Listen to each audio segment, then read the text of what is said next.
Sejarah itu sekali sing nulis salah, tetap selawase korbane yo salah. Misalnya kok Siti Jenar, kita kan tidak pernah tahu Siti Jenar persisnya piye. Kabeh nulis misalnya dekne wahdatil wujud, akhirnya dekne tersangka wahdatil wujud manunggaling kawula Gusti. Tapi ada juga penggemar Siti Jenar. Siti Jenar udah diwali, wali songo hasud.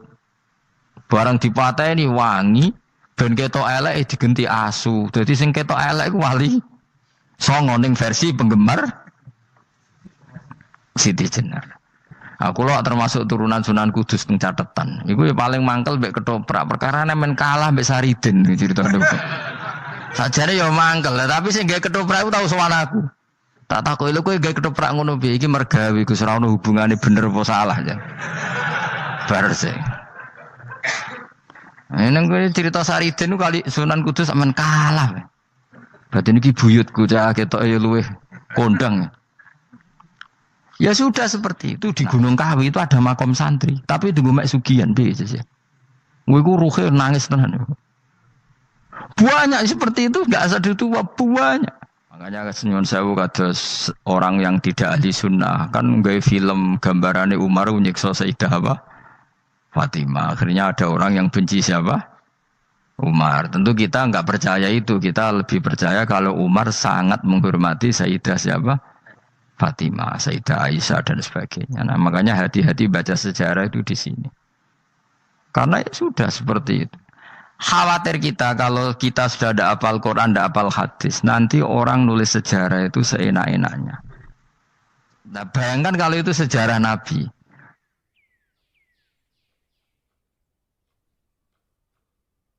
Bismillahirrahmanirrahim. Yahudi itu siapa? Yahudi itu nama agama, apa nama marga, apa nama sekte. Terus orang tuh gak tahu mikir meneh, dikira Yahudi itu nama agama, apa nama sekte. Israroh Gus ora tau mikir, yo satu roh penak. Jadi Yahudi iku jeneng wong iku Yahuda bin Yakub bin Ishak bin Ibrahim. Lalu nama ini ya tetap tauhid. Tapi pertanyaannya, apapun tauhid kamu tetap akan disalahpahami oleh penulis sejarah. Maka sejarah itu sekali sing nulis salah, tetap selawase korbane yo salah. Misalnya kok Siti Jenar, kita kan tidak pernah tahu Siti Jenar persisnya piye. Kabeh nulis misalnya dekne wahdatil wujud, akhirnya dekne tersangka wahdatil wujud manunggaling kawula Gusti. Tapi ada juga penggemar Siti Jenar. Siti Jenar udah diwali, wali songo hasud.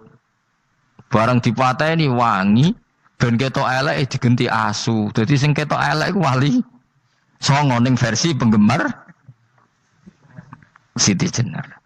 Aku loh termasuk turunan Sunan Kudus pencatetan. Iku ya paling mangkel mbek ketoprak perkara men kalah mbek Saridin ceritane.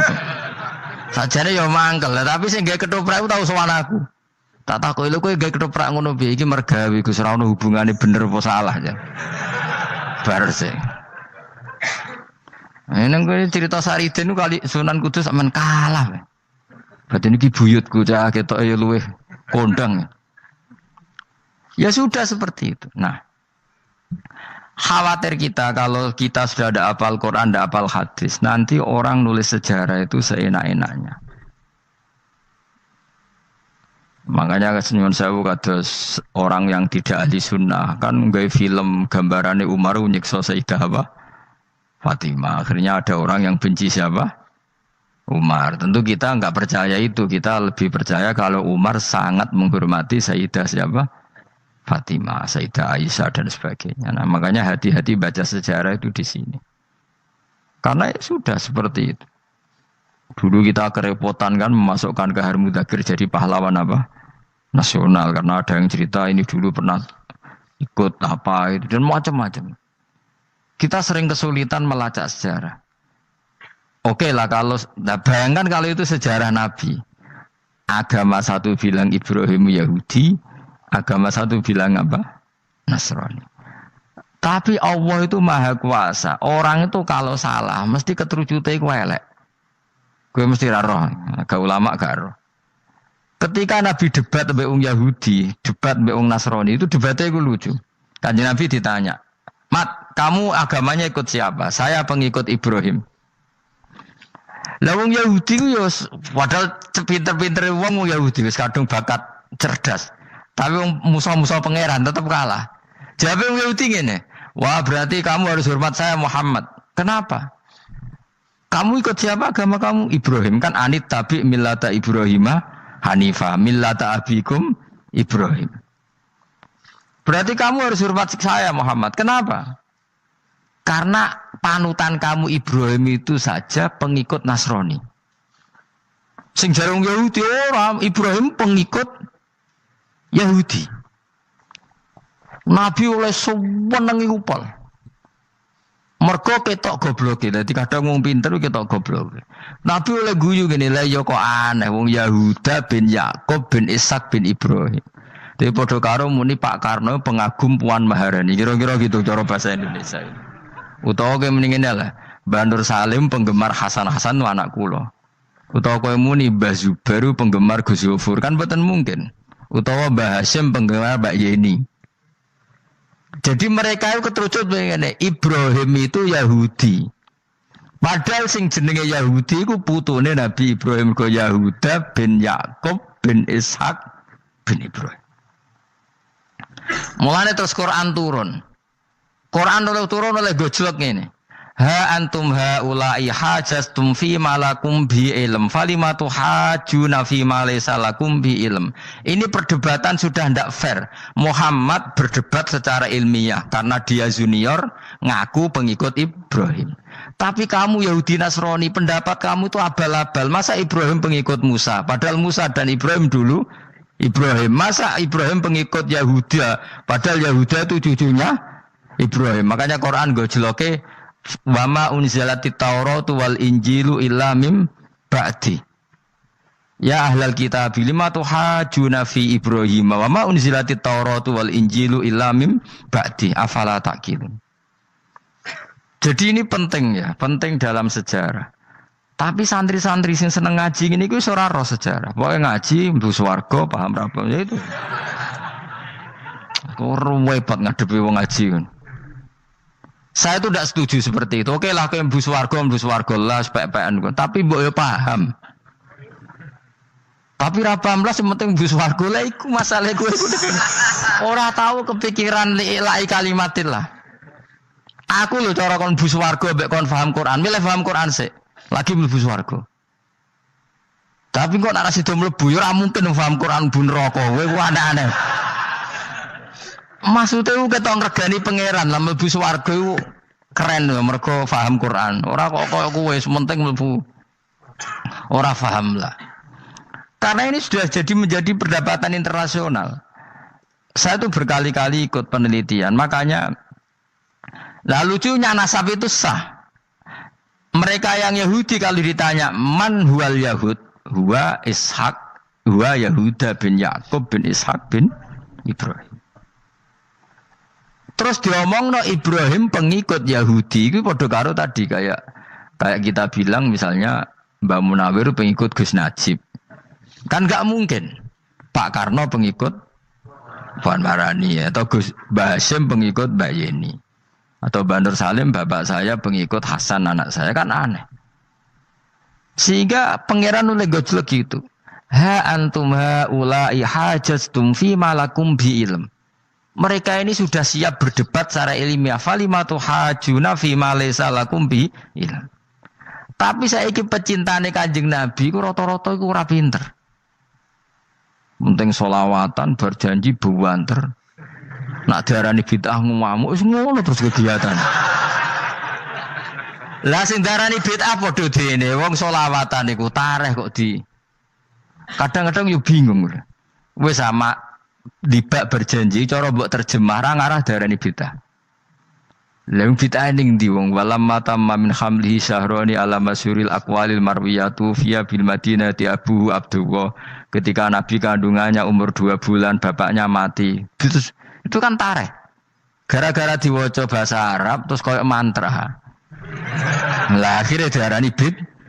Sing maca padha ora paham, akhir Allah, ya Allah. As padha dene aku repot. Pusing aku mikir nanti. Ayo kowe ngono ta ora kelakuanmu ya.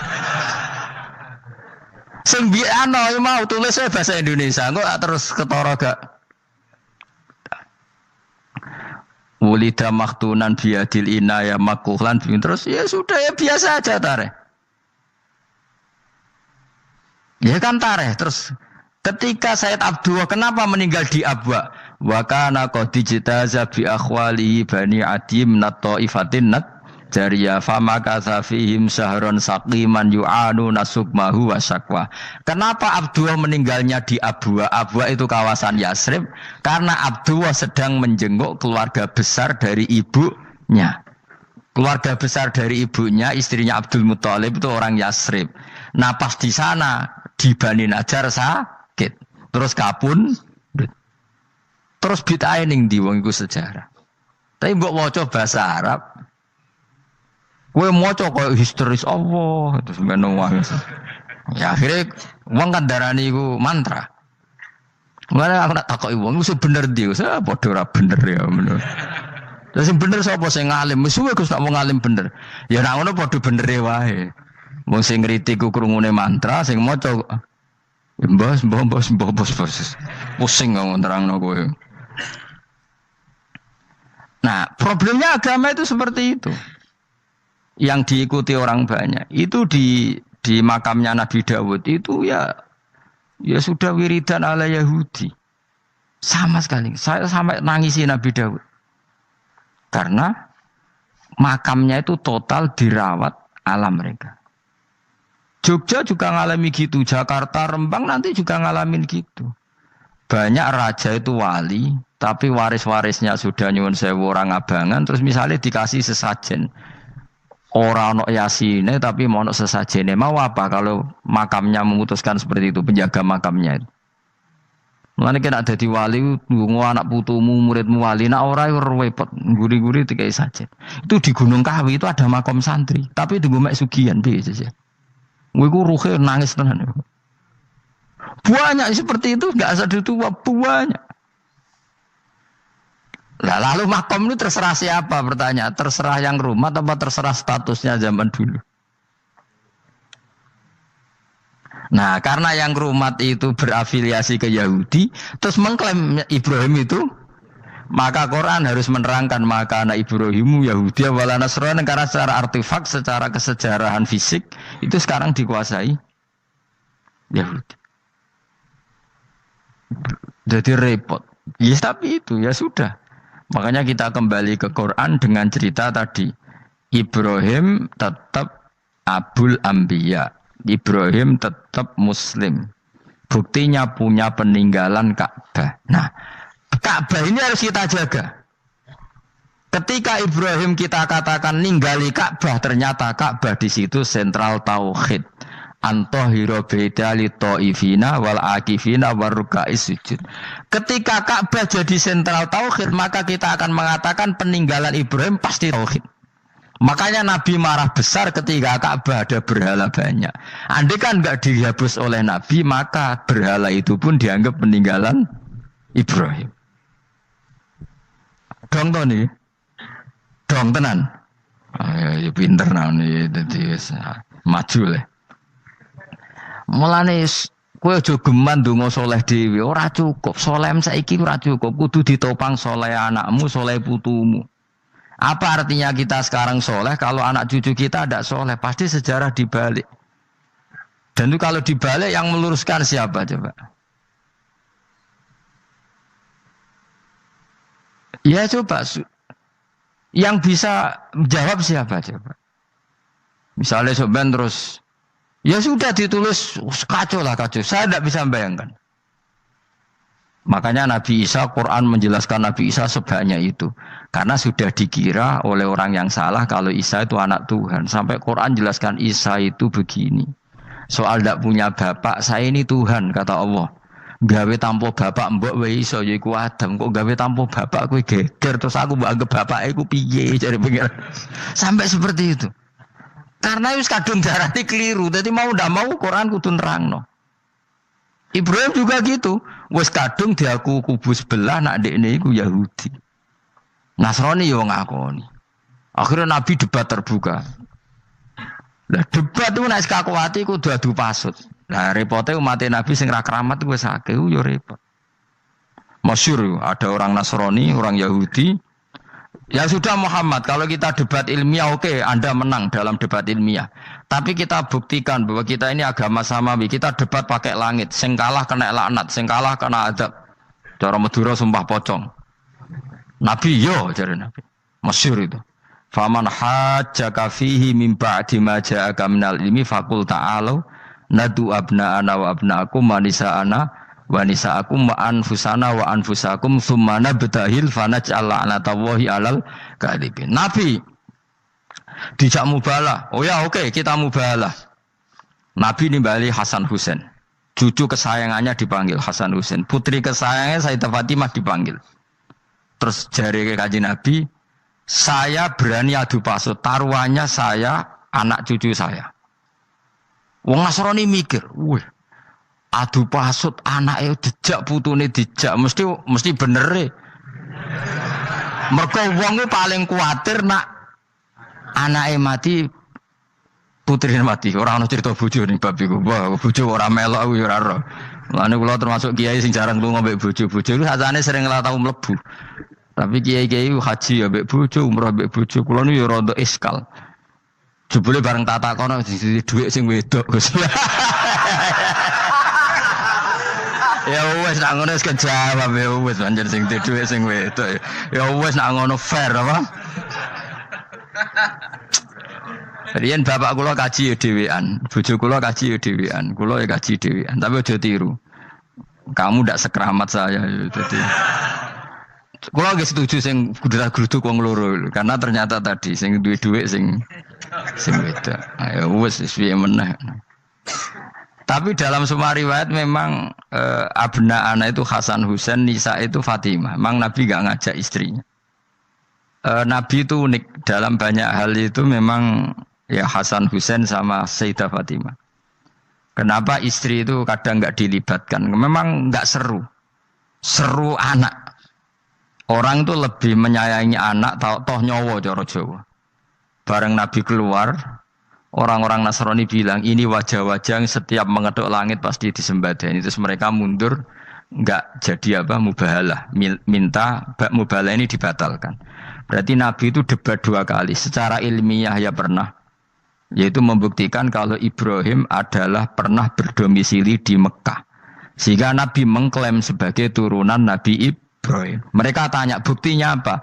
Terus fihi ayatum bainatum maqamu Ibrahim. Orang-orang Yahudi Nasrani ditanya, itu apa? Jejaknya itu jejak Ibrahim. Mereka ngakui kalau Ibrahim pernah di Mekah. Artinya kalau pernah di Mekah zaman dulu kan nggak ada pesawat, nggak ada, mesti domisilinya lama. Dan itu artinya punya anak turun yang hidup di Mekah, yaitu lewat Ismail. Bukti kedua tadi, sa'i. Sa'i baina Safa wal Marwah adalah mengenang ketika Hajar mencari air. Jadi bukti empirik itu mengarah Ismail itu jelas uripe ning Mekah. Mergo wong Yahudi Nasrani lah ngakoni peristiwa Hajar itu ngakoni. Berarti Ismail urip teng Mekah. Akhirnya Rabi mbek suku Jurhum terus nurono Sayyid Adnan sak teruse sampai tok Kanjeng Nabi Muhammad sallallahu alaihi wasallam. Mulane dibak utawa manakib utawi napa? Berjanji. Niku pertama sing disebut abtadi'u limla bismillahirrahmanirrahim terus wa ba'du fa'aqulu wa Muhammad bin Abdillah. Kenapa dibak berjanji lah ya. Kenapa nerangkan nasabnya Nabi Muhammad? Karena yang dipertanyakan Muhammad jadi Nabi turunannya siapa? Karena syarat Nabi itu harus turunan Nabi. Makanya berjanji nerangkan wa ba'du fa'aqul wa Muhammad bin Abdillah bin Abdul Muttalib wasmuhu Syaibatul Hamdi Khumitat Khisaluhus Saniyah. Dan masih terbukti di Ka'bah itu ada pintu namanya pintu Babu Bani Syaibah, yaitu nama lain dari banyak Kanjeng Nabi. Terus diteruslah sampai wa'adna nubila raibin intadzabil ulumin nasabiyya ila dzabihi Ismail. Itu seperti itu. Akhirnya Nabi Muhammad ngurusno itu. Bukti Ismail itu pernah hidup di Mekah, adalah lahirnya di sini, pernah ngalami peristiwa ini, dan sisa-sisa Ibrahim ada fihi ayatum bayinatum maqamu Ibrahim, yaitu batu yang pernah diinjak Nabi Ibrahim.